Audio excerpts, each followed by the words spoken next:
Hi guys, I'm Zach from Podcasting Cars. Yeah, there we go. I don't know why I can never remember my intros for these, but yes, anyway.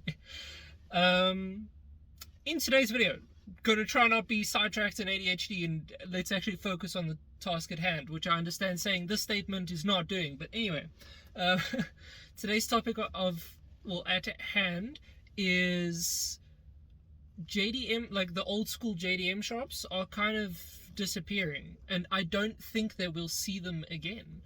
Um, so this, I suppose, kind of ties into last week's episode a little bit as well.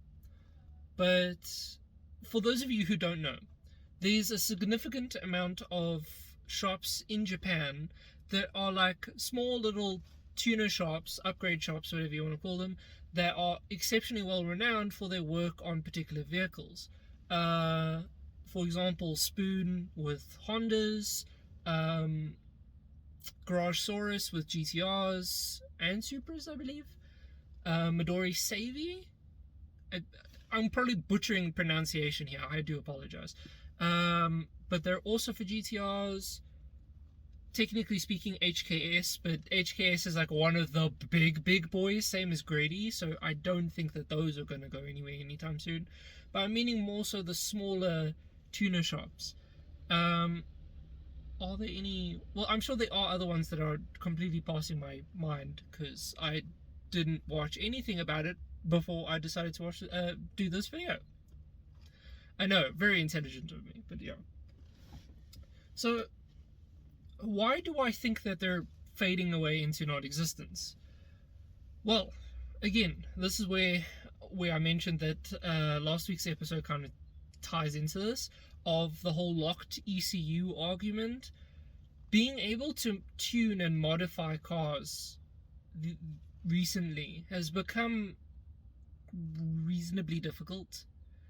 It's not as easy as it used to be back in the day, again, like with my ECU, where you either just get a different ECU that can run a 4-cylinder, or you can simply just like plug a thing in and then the ECU is just like, yep, okay, no, cool, 2 times the boost I'm supposed to be running 100%, I know exactly what to do, don't even worry about it.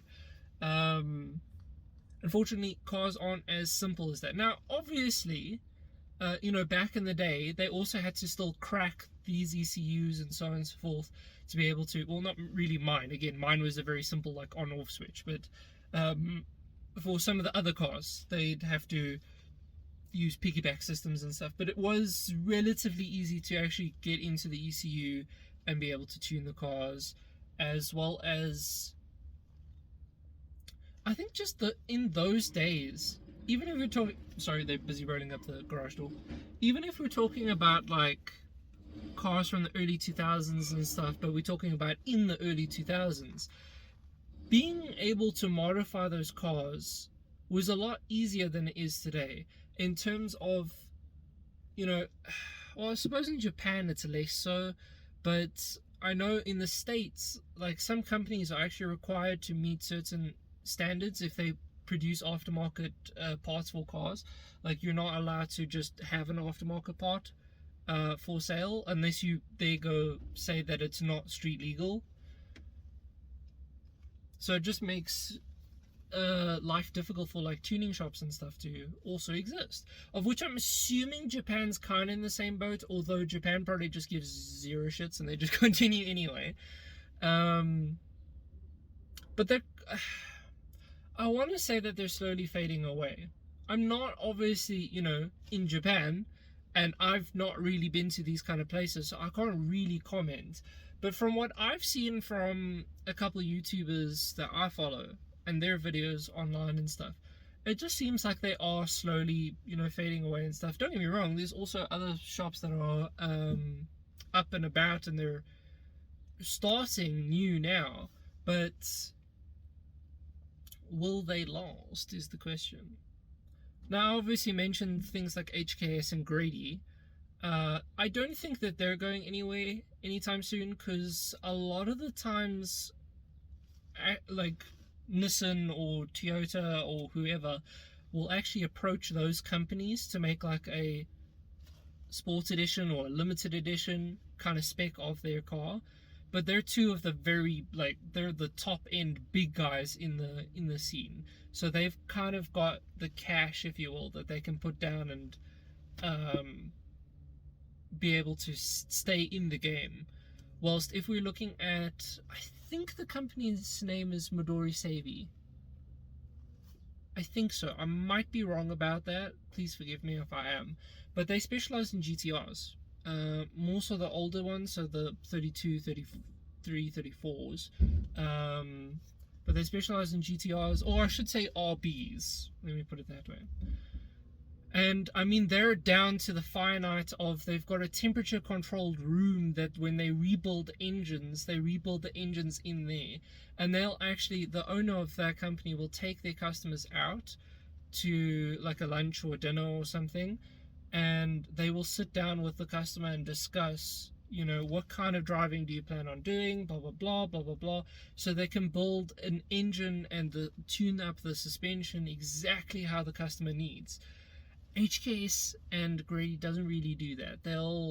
They're too big a company to do that, if you know what I mean. It's not a little homegrown business, if that makes sense. At this point, it's an actual running and thriving business. So, you know, these smaller companies where they actually will, again, sit down with you for lunch and then end up discussing, you know, how crisp do you want your gear changes, or you know, how fast do you need the turbos to spool? Do you want to run smaller turbos? What kind of power are you looking at running? What kind of driving are you looking at doing? I feel like those are the shops that are currently disappearing, and I'm fucking devastated by that, because that's honestly where I'd like to kind of take my business for Miatas, because I've not really heard of any Japanese companies that do it for Miatas. I'm sure they are, but I haven't really heard of any. And the only companies I know of that like really specialize in Miatas and give that kind of treatment is Flying Miata and maybe Moss Miata. I don't know. Top Miata is one of the bigger ones. We all know they not Top Miata, sorry, Flying Miata. We all know about their turbo kit that they do for the Miatas and so on and so forth. They do some good work. But my point is, I don't know, just I feel like those kind of specialized, very unique, very small, and I want to say humbled shops are kind of rare. And getting increasingly rare these days, again, because of the restrictions on new cars. And then additionally, let me put it to you this way, since about 2008, name a fancy JDM sports car, inverted commas, that's come out. Because I think the last one was pretty much the Honda S2000, and then it's only in recent did we get the Mark V Supra, the 400Z. I suppose the Indy Miata was there, but again, nobody cares about Miatas apparently. So, so the Indy Miata in 2016. I'm trying to think. I genuinely can't think of anything off the top of my head. The new NSX, I suppose. But that being like borderline very high end, like supercar kind of territory. I don't know if you call it a supercar. It's like very high end sports car, I guess. I don't know, whatever. When you look at that kind of stuff, it's like, okay, you need big money to put down to get that. Whilst back in the day, the GTRs, the 32, the 33, the 34, were actually relatively cheap. So they were like simple cars to go buy and tune up and stuff. It's equivalent to what you could do here with like an older BMW 330. You know, just buy that, slap on a couple things. Because I mean, what does a 330 cost here? Like 80k? It's not half bad for like an older BM. It's probably clapped, but my point.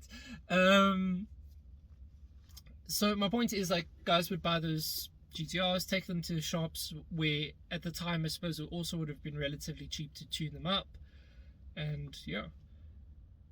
although you do pay. I know, because I should explain. I watched Dustin Williams, for those of you who don't know, and he's got an R34 GT in Japan that he's been busy building up for the past like 2-3 years, 4-5 years almost actually. He's been taking it to different JDM tuning shops and getting can I please English?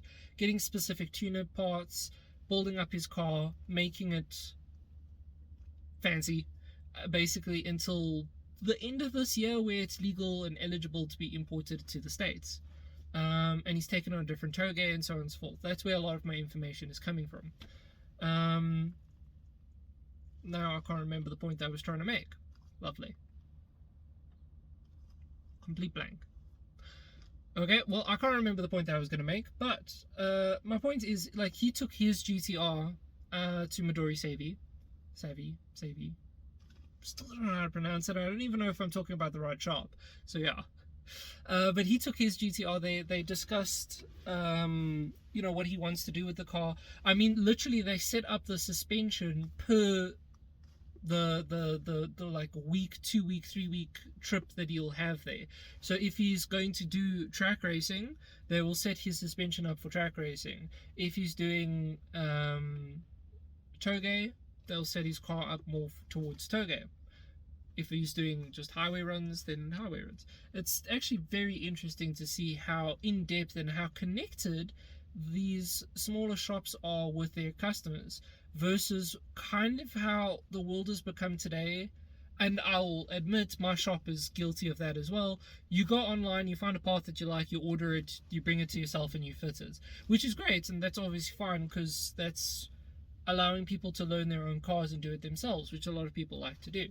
But I feel like taking your car to like a specialty shop is just, that's mint. Now, I suppose you could argue that there are guys outside of Japan that are specialty shops and they focus on like only exclusively JDM or only exclusively BMWs or so on and so forth. And they're probably quite well renowned for their work. But my meaning is it really the same? Is it really the same? It hasn't got the same kind of heritage. I don't know how to describe myself, because I mean, thinking about it, technically speaking, Callum shop is exactly what I'm describing. A small niche little shop that specializes in JDMs, more so like the 300Zs. That's what he specializes in, that's what he knows exceptionally well, and he works on those cars. But my meaning is there's a whiff of heritage that comes with the exclusive JDM ones, if you will. They're from Japan, okay? They're the companies, they are in Japan. And it's going to those guys with your GTR, Miata, or Honda S2000, or whatever. You go to those guys and, they've got, again, a climate-controlled engine building rooms, which I understand is excessive to the nth degree, but it's, I don't know, there's something so unique and like, that car is to the like correct degree. It is so finite, and I understand it's probably expensive. That's also probably why they're disappearing. But like, damn, I would love to have had like my car built in a special shop where they have like very unique specialized pieces for your car and stuff, which again is kind of where I want to go with my car. I want to have like a version 1 kit, if you will, which would be, like a fancy redone interior, a fancy redone turbo kit kind of setup, new suspension and stuff. And then that will be like a street one, or then you can have a stage 2 for all your BM boys out there. And then that will be maybe a slightly larger turbo setup for more aggressive driving, slightly more aggressive turbo kit, body kit, sorry. And that's kind of what these shops offer, but they offer in a more unique way. I don't know how to describe myself. And obviously, what I was meaning is these shops have very big heritage, as they've been going for, since the 32 GTR was around, since the Mark II Supra was around. They've been out here for like ages. I mean, there's shops that specialize in the Datsun 240Z. That's a... How old is that car now? When did that come out? I can't remember if that came out in the 70s or 60s. Maybe not the 60s. I can't remember. But my point is, it's almost like having... is it Edelbrock that does like the V8 stuff for the American muscle cars? It's like taking your big American muscle car to one of those shops and get your car tuned up there. I suppose that's technically also speaking a tuner shop, and it would have started as a smaller tuning shop. Yeah, they count, I suppose, but I think I'd class them with things like HKS and Grady at this point. They're way too big. Like, they're no longer a small tuning shop that you pull your car in and then they'll do the work for you. It's kind of more so at this point like a parts store that you can go buy from. I do believe that they've still got like workshops, if you will, that you could bring your car to and then they'll do the work. But it's like taking your Ford Mustang that you've bought from Ford back to Ford to go get the GT500 treatment, or even I suppose the RTR, which is a Ford based company if I'm correct, and they'll do like an RTR kit for your car. They're that large at this point, so yeah. I don't know. I don't even know how to really conclude this video because they're disappearing but they're also not. Like, I think a lot of the smaller ones that maybe did the lesser known stuff, how do I describe myself? Maybe there was tuning shops exclusive like to Miatas and stuff, based in Japan for these cars, but they've since disappeared because, yeah. So yeah.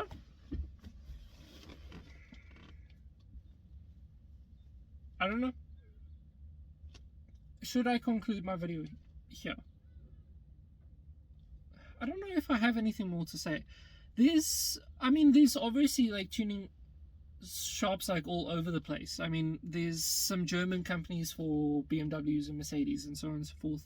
There's obviously the American companies which take off and fly like there's no tomorrow for the Mustangs and Camaros. For example, Hennessy. Technically speaking, Hennessy is a tuning company, or at least they originated like that. Hennessy does exceptional work for the Rams, the Chargers, Challengers, whatever, Chevys, Mustangs. I think they do for like a lot of it. They do supercharger kits and so on and so forth. Technically speaking, they count. So maybe they're not disappearing. Maybe I just have to open my eyes and see the fact that not everything is just exclusive to Japan. We want everything to be exclusive to Japan, okay? Because Japan does cool shit. Well, I suppose actually what I mentioned earlier of the fact of like name a JDM sports car that's come out between like 2006, 2008 to now, with the Mark V Supra. I suppose if you had to look at the grander scheme of that and then look at it worldwide, you know, the States were still producing muscle cars. The States actually picked up in the 2000s and started to really hammer home their muscle cars after that. So I mean, we got a lot of Shelby editions and Hennessy Works, you know, supercharger kits, and I believe Celine was also a tuning company. They did stuff for Mustangs as well. Correct me if I'm wrong.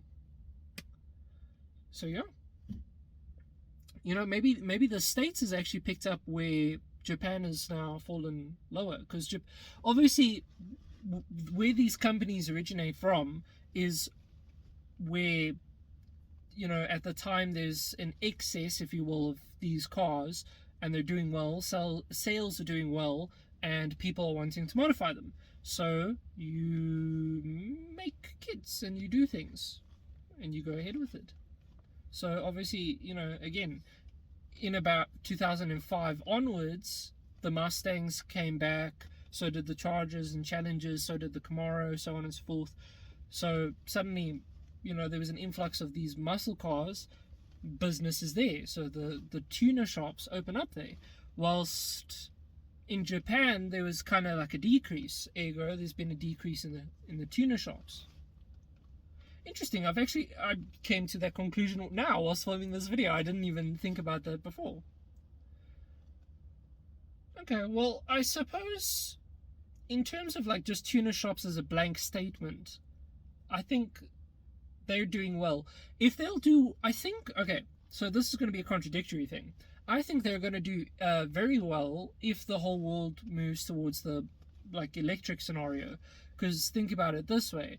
Technically speaking, all that those are is like very advanced laptops. So all you have to do is like kind of plug it in and tell it that it's got like an overclocked mode, an overdrive mode, and then you could make it like dump battery voltage through the electric motors, as long as the electric motors can handle it, and then there we go. Or alternatively, you upgrade electric motors that they're slightly larger or whatever. I feel like tuner shops in that regard are probably going to do kind of well, because it's all just like computer programming. You just tell it what to do, I suppose. I don't know, maybe I'm wrong. Maybe it's still very like hard to unlock the ECUs on those cars. ECUs. So yeah, I don't know. What else was I going to mention? Because I did actually have something else on my mind. In terms of the German companies, I really don't know of any German companies, to be honest with you. I know that there are, I just don't know their names, basically. Wasn't AMG originally actually like just a tuning shop? If I'm correct. I might be wrong about that, but somebody please do fact check me, because now I'm interested. But as far as I'm aware, AMG actually used to be just a tuning shop on the side. Then they took on the project of like being a part of Mercedes, or Mercedes bought them out or something like that. Now I'm interested.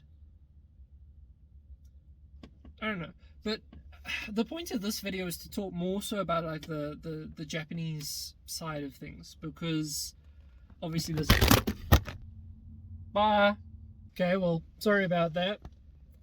The point of this video was to actually discuss more so like the JDM shops, because the JDMs are, I suppose, where majority of my audience lie, are within the JDM stuff, and it's those stores and small tuning shops that are in decline. So I don't know. What are your guys' thoughts? I think I should probably conclude this video here, because I keep stalling and then trying to desperately dig into my brain to find like something else to say. I don't know. What do you guys think? Because I do know of still like a couple of stores that I could just list right now of that still specialize in RBs, 2Js, so on and so forth. Top Secret is technically speaking another one. That's actually become a pretty famous one recently because of TikTok and Instagram and stuff. So yeah, I don't know, but let me know your guys' thoughts down below. Do you guys think that the tuning shops are disappearing, or do you think they're kind of just not becoming country exclusive anymore? Because that's actually also something to consider. Obviously, it's quite easy to establish a business pretty much anywhere in the world right now, even if it is focusing on very specific car types. For example, I know Australia is exceptionally well known for their tuning of the RBs, to get like RBs to make ridiculous amounts of horsepower. And New Zealand, there's the people that are exceptionally well renowned for doing the rotaries. And I suppose technically speaking, you could argue that like just anywhere in the world is good with 2Js. So yeah, I don't know. Again though, I don't think those stores have the same grit as like these stores from Japan that specialize in the cars, because again, it's those stores are very, they know what to do to just get horsepower. Like, you can get a ridiculous amount of horsepower and stuff, but there's no finite tuning of, okay, well, we're gonna go for a smaller turbo because that actually suits your needs a little bit better for the kinds of roads that you're hitting and the kinds of racing that you're doing. Because obviously having a 12,000 horsepower GTR is cool and great, but if you're trying to do circuit racing on like a tight course, it's kind of pointless, because all that's going to do is just skid around like every 2 minutes because it's got way too much horsepower. It would be probably more beneficial to have something like a 700 horsepower GTR, or turn down the boost, but then lag. I don't know. I feel like I'm kind of just talking out my mouth right now. So let me know what you guys think. Maybe I stand a chance then, actually, of being able to be like a Miata tuner kind of shop. Who knows? Let me know down in the comments if there's hope for me yet. And I will see you guys in the next video. I don't know what Friday's video is. Sorry, I can't give you a heads up. Anyway, until next time, guys. Yeah, cheers.